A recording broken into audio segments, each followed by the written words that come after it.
Traders who failed to deliver on stock market trades during the 2007-2008 financial crisis were blamed in part for the demise of Lehman Brothers. But new research actually clears the traders for having a role in the bank's collapse.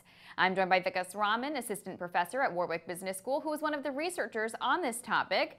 Vikas, what did your research find?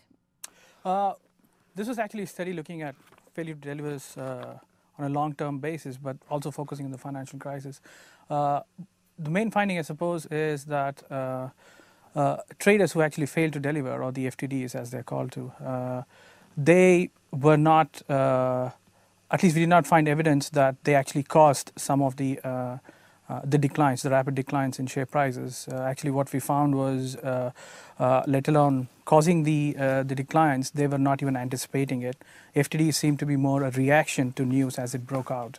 So, yeah, we did not find evidence that they actually caused those declines, yes. What are fails to deliver? Are they as detrimental to stock markets as widely believed? Well, I mean, a fail to deliver is basically the U.S. market trades on a T+3 settlement. So once you initiate a trade, you get 3 days to settle the trade. So if you can think of a short seller having shorted a stock, he gets 3 days to actually deliver the stock. When he or she fails to deliver the stock, then it creates a fail to deliver. So that's what exactly an FTD is, or a fail to deliver.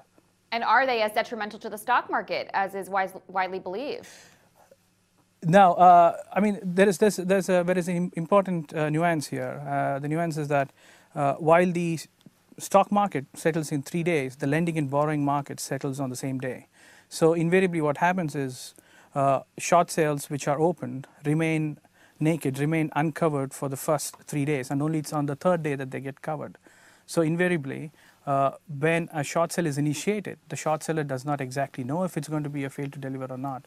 So in terms of the impact at initiation, the short sales that go on to fail are not necessarily different from the ones that go on to get covered. That's basically what our study actually found, that the FTDs affect markets very similar to other short sales that go on to get covered, and they end up being beneficial for liquidity and pricing efficiency exactly the same way the short sales that get covered.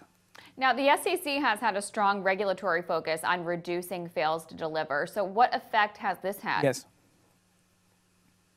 Well, I mean, since 2008 September, the SEC has virtually banned naked short selling, or made it extremely costly to fail to deliver.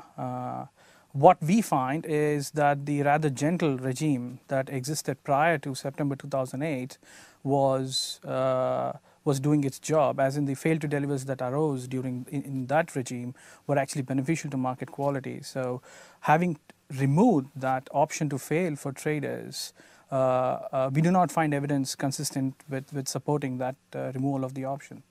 What would you recommend regulators consider instead of a virtual ban on fails to deliver? What we find, at least, is consistent with the argument that, look, the FTDs are beneficial to market quality, and of course, no one would like to condone failure to deliver, but then it seems to be one of those important options that alleviates lending and borrowing restrictions or constraints. So from that point of view, it seems to be beneficial to market quality, and rather than a virtual ban, probably a gradual increase in the penalties would probably be more beneficial. Thank you, Vikas Raman, assistant professor at Warwick Business School.